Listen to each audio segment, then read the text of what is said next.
Hello, today we'll introduce relational quantum mechanics and antistructuralism. We will begin with the measurement problem. We will discuss Wigner's friend thought experiment, and this will raise questions about the nature of the past of an observer. So we'll introduce the antistructuralist paradigm. Then we will discuss the EPR argument, and without further ado, let's begin. Quantum mechanics can be, for example, formalized with the Dirac von Neumann actions. The first axiom defines states and observables. States are represented by vectors in a Hilbert space. Observables are Hermitian operators acting on such space. Then we have the second axiom, which says how to evaluate expectation values. The expectation values is psi is the state, A is the observable. So if the state is psi, this gives the expectation value of the observable represented by the operator A. If you don't know what these symbols are, it's not important to this video. It's just important to know what the actions mean. And then we have the third axiom, which defines measurement outcomes and their probabilities. If you measure observable A, the outcome will be an eigenvalue of A, lambda I, and to lambda I there will correspond an eigenvector psi I, and the probability of getting lambda I when you measure A is psi, the bracket product between psi and the eigenvector psi I, where psi is the current state. Again, if you don't know this, it is not important, just focus on this for this video. And then we have axiom 4, which says how states change after measurement. This is the collapse postulate. So after measuring an observable, the state will collapse to the eigenvector psi I, corresponding to the measured eigenvalue lambda I. So the measurement is a discrete jump from psi, the state psi, to a state psi I, and it is indeterministic. You can only determine the probability of this jump. Then we have the fifth axiom, which tells how probabilities evolve between measurements. This can be expressed in various ways. For example, in the Schrödinger picture, states evolve according to the Schrödinger equation, and in the Heisenberg picture instead, states are stationary, and it is observables which evolve according to the Heisenberg equation. The important thing is that the expectation values yield the same result, because these are the only thing which we can measure experimentally. So different pictures, which is different formulations of the fifth axiom, are equivalent if they yield the same expectation values. So this is the quantum mechanics of a closed system. So if you have a system which is not interacting with unknown systems and you have full information about such system, you can apply this scheme. And axiom 4 gives an evolution which is discrete and probabilistic, while axiom 5 gives a continuous and deterministic evolution. So axiom 5 gives an evolution which does not generate new information in the system, when instead it is axiom 4 which is particularly interesting in quantum mechanics. In classical physics, new information comes from other systems interacting with your system. Instead, in quantum mechanics, when system A measures system B, the outcome of the measurement, so what B will become, does not depend only on the system A, but also from some randomness. So there is genuinely new information which is created at the interaction, while in classical physics it can always be traced back to the systems, to the past of the systems. So you can think about a quantum system as containing information about possible outcomes. When you measure such a system, you will create new information because you will get a definite outcome. And this is not interesting per se, but the interesting thing is when two quantum systems interact and they will share some information during the interaction, then system A will be measured at A, system B will be measured at B, and if one measures at A some information which was exchanged with the other system, and B also measures such information, then you will create an outcome, a definite outcome for such information, and system B will also create the same outcome, and the same outcome is created independently at two distant points in space-time. This is usually referred to as a type of non-locality, and we will talk about this in this video. Before talking about non-locality, you see that there is some ambiguity. We said that two systems interact and they share some information, but there is no collapse. We say that they get entangled, and when you measure one of those systems, then you create a measurement outcome. But aren't you a quantum system? Why do measurement devices induce a collapse? Can't we treat them as a quantum system getting entangled with the other system? Which interactions count as measurement, and which interactions count as interaction between quantum systems? This is known as the measurement problem. So there is a missing action. When does an interaction induce collapse? And here we come to the interpretations of quantum mechanics, which give different answers to this question. The most popular interpretation among physicists is the Copenhagen interpretation, which defines a microscopic world which behaves with the rules of quantum physics, and a macroscopic world which behaves with the rules of classical physics, and collapse of a quantum system of the microscopic world happens when it interacts with a macroscopic system. So the measurement problem, which was when does collapse happen, is just shifted to another measurement problem, which is which systems count as macroscopic. We know collapse happens when a microscopic system interacts with a macroscopic system, but which systems are to be considered macroscopic and which are to be considered microscopic? Why is a measurement device macroscopic? Why are you macroscopic and not microscopic? So the Copenhagen interpretation does not solve the measurement problem. So it is useful as an instrumentalist stance, because usually we can tell which systems behave macroscopically and which systems behave microscopically. But today the systems of which we can observe quantum properties are getting larger and larger. And it is not clear when these microscopic properties will cease.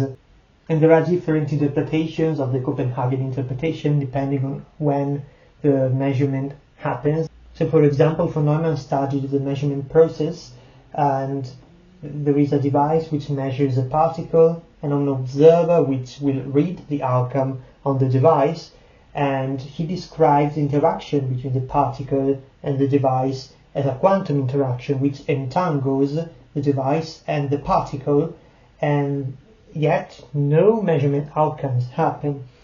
But when the observer measures the device, the outcome must have already happened. So you can choose the time of collapse between after the measurement and the observation from the observer.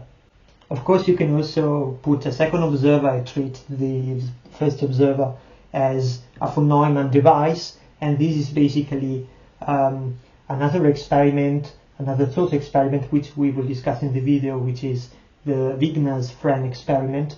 And you would have the interaction between an observer and a device as a quantum interaction. So an observer is treated as a quantum system, and it will get a definite outcome only when the second observer will observe the whole system, particle, device, and first observer. This, of course, poses interesting questions about the nature of the observer. And now we get to relational quantum mechanics, which was introduced by Carlo Rovelli in 1996. In this interpretation, there are only quantum systems. There is no difference between microscopic and macroscopic world, like in the Copenhagen interpretation. There are no macroscopic systems which induce a collapse. On the microscopic systems, every system is microscopic, and the collapse is relative only to the interacting systems. So when two quantum systems interact, since they are always treated as quantum systems, for external systems such interaction is just entanglement. It is part of the unitary evolution, does not create any new information. Okay, this is equivalent to how Copenhagen treats interactions between quantum systems. But this is true for quantum systems, and it is true for measurement devices and observers, because they are all quantum systems. Okay, if a device measures a quantum particle, such interaction does not create any outcome. It creates an outcome only in the perspective of the device and in the perspective of the particle, but outer systems external observers always describe such interaction as entanglement.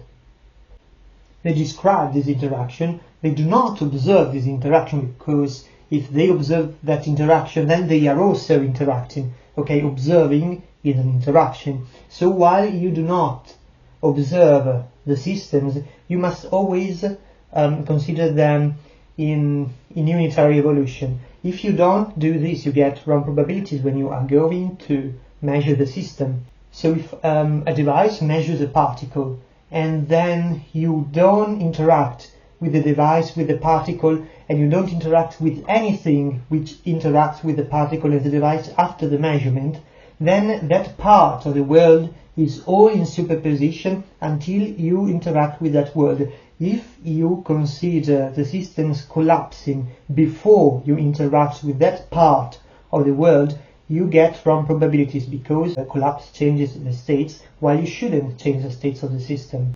So it introduces a very different perspective on the nature of systems and observers, but it is perfectly clear. Collapse coincides with acquiring information of a new system. And of course, acquiring information in quantum mechanics means also creating new information, because information is an outcome in quantum mechanics. So collapse is interaction, is when you interact and you gain new information. If you don't gain new information, then there is no collapse, and all the evolution is to be considered unitary. The unitary evolution conserves the information. So you interact with a device which has measured a particle in the past, and then that device shares with you the outcome of the interaction between the device and the particle. So we can say that past outcomes are shared via interaction. The state of the world is thus updated relative to the interacting systems. You have interacting with a device, then you share the same outcomes with that device up to the moment of your last interaction with that device. It adopts a Heisenberg-type ontology. So which is an ontology? It is simply the aim of the theory. Okay, you want to distinguish between mathematical tools and things which have an actual physical meaning. For example, outcomes, measurement outcomes have a physical meaning because it is what you are going to measure. Quantum states in this interpretation are only mathematical tools which are used to evaluate probabilities. The state, the wave function, is not something physical in this interpretation.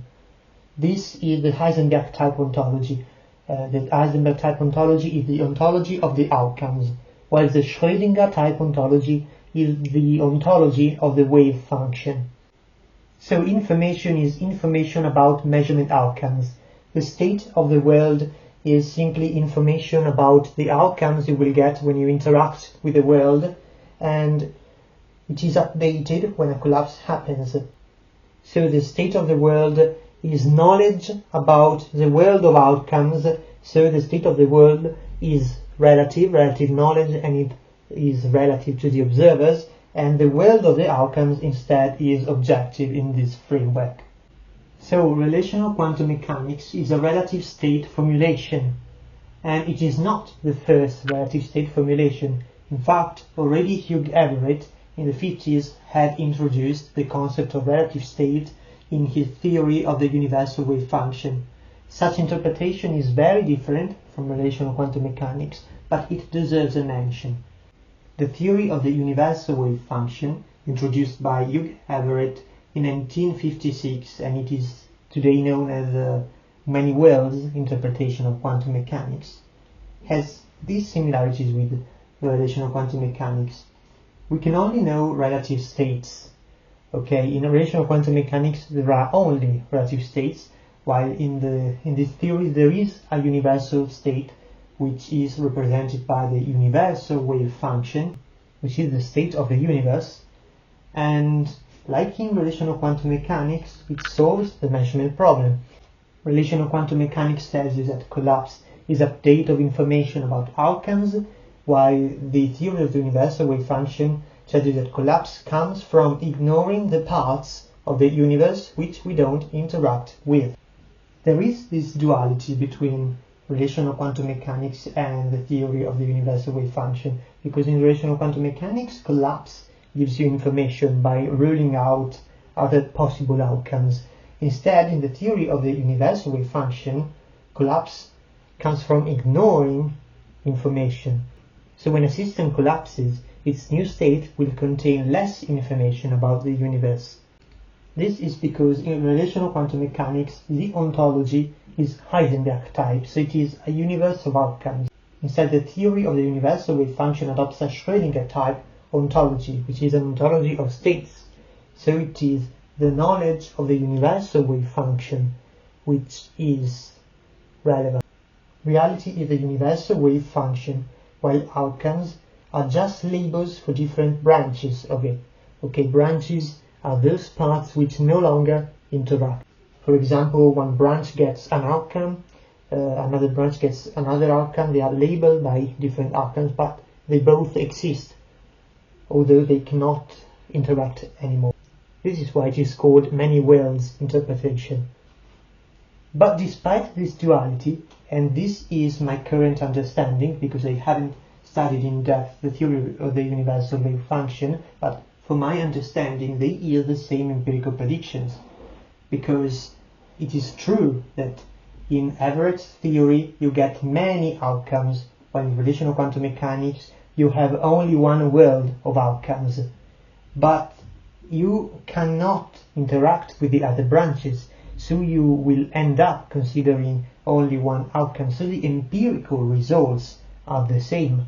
And moreover, collapse works the same way. You update the state of the world when you interact with the world. You update state of system A when you interact with system A. So they are complementary, these two theories. They have opposite ontology, but they yield the same empirical results.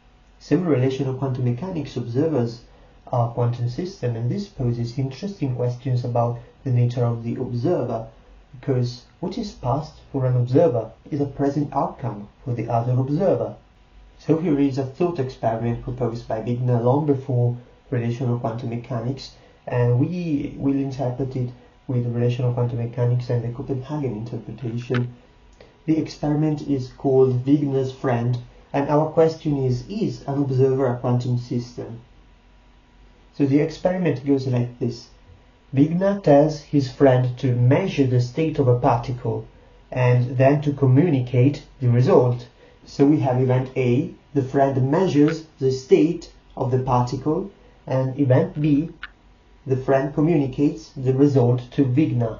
So these are two causally connected events. There is no doubt for every observer B comes after A. But the nature of these events is quite different for different observers. If we follow the evolution of the friend's knowledge of the outcomes, we will get different things happening at A and at B.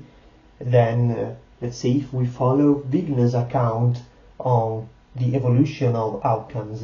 So the friend measures the state of the particle and then communicates the result to Wigner. This is the order of the events, and there is no ambiguity about this.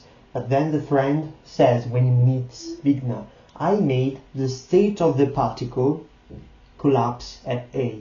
Then at B, I told you the result. Okay, so let's focus on the state of the particle. The friend says it collapsed at A, and the result was communicated at B.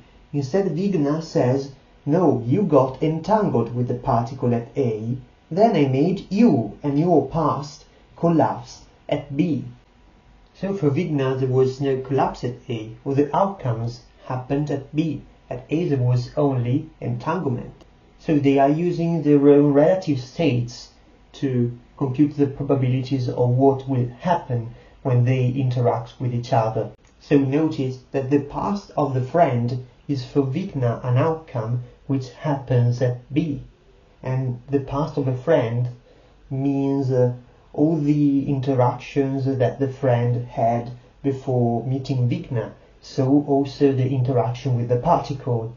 So now the outcome of the interaction is communicated to Wigner.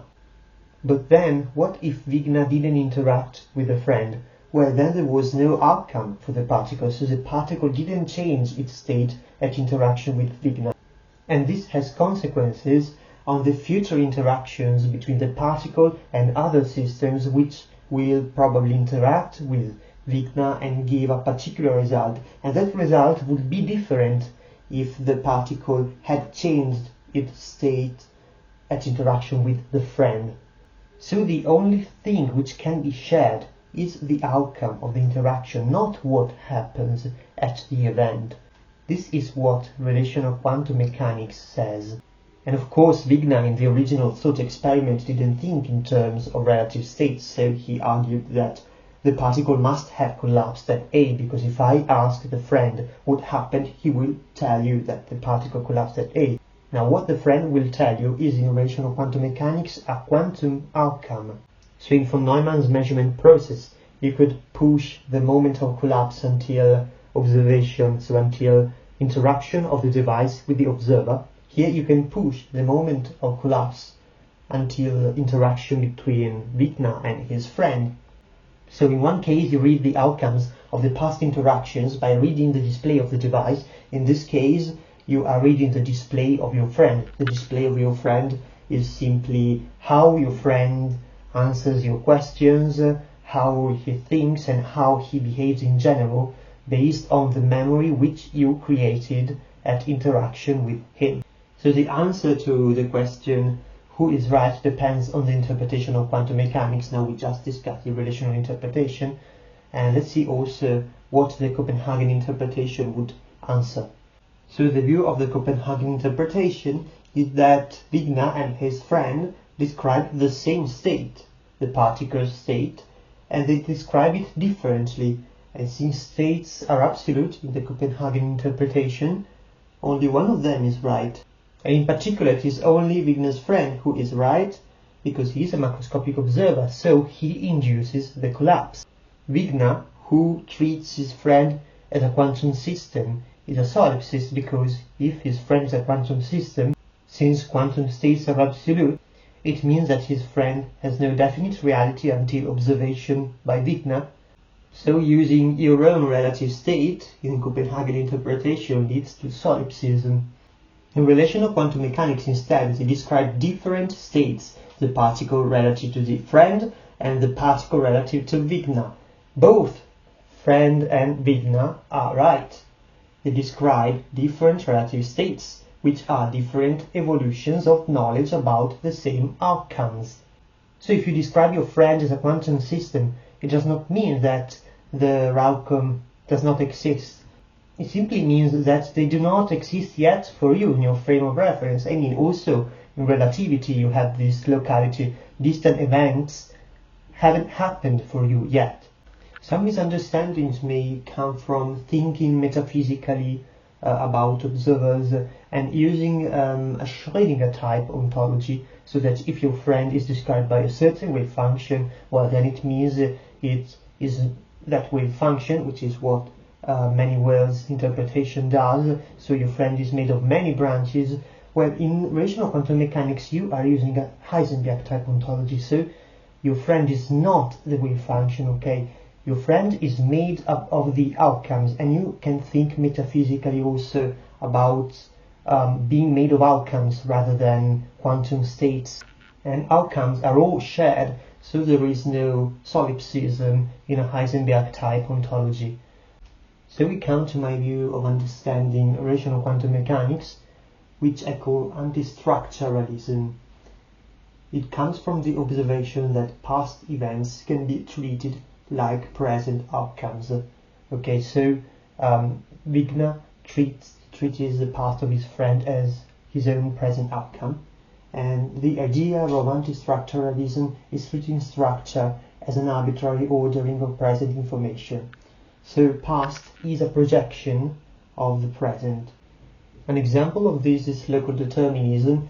You can find a definition of local determinism in John Bell's theory of the local Beables, in which he presents this picture, and this is a light cone. Basically the Beables, which is all the elements of reality in region 1, are determined by the Beables in this region, which is a surface which fully closes the light cone. So he defines local determinism in terms of how to fully determine one event, and it is determined by a bounded surface, so this is what is called local determinism. So it is localized in a bounded surface of the light cone. And in antistructuralism it is more intuitive to define it the other way around. So you have some information of the event, and local determinism tells you that you can project the information of that event into a surface in the past. In classical physics you can project an event in the infinite past. You cannot do this in quantum physics, because in quantum physics you have measurements which create information. So for example, we call these measurements quantum events. This is a quantum event, this is your target event, and this is the observer which wants to determine this target event. Now this target event can be fully projected in this surface, because above this surface there is a quantum event which is going to influence the region inside its own future light cone. So this surface is not complete. The complete surfaces are after the intersection between the two light cones. So this and this are complete surfaces which contain full information about the target event, while this instead is not. So in antistructuralism, all this is just an arbitrary map of information. Okay, causality is an arbitrary ordering of the information of this event. All the structure emerges from the present event. This is the idea of antistructuralism. Antistructuralism can be applied to understanding Wigner's friend, as we have seen, and now we will discuss the EPR argument.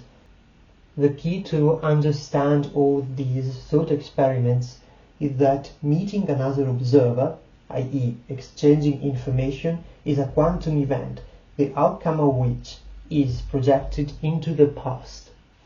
So we come now to independent measurements. The scenario is this. Alice and Bob share a pair of particles, and these particles are not entangled for now. So at O they share two particles.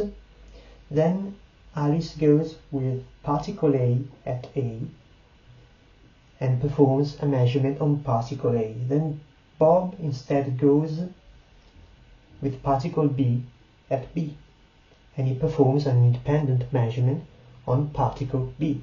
The two measurements are independent because they are far apart and they cannot influence each other. And then they meet at C, and here they communicate their results. In antistructuralism, we can define events as sets of information, and information is about outcomes in quantum mechanics. So at O, there was no outcome because no measurement was performed, so it is an empty set. And at A, we have some outcome, let's say curly A. I write in cursive capital letters the informational content, which is content about the outcomes. And at B we have B. At C we don't have any outcome, but they meet at C. So at C the known outcomes are A and B.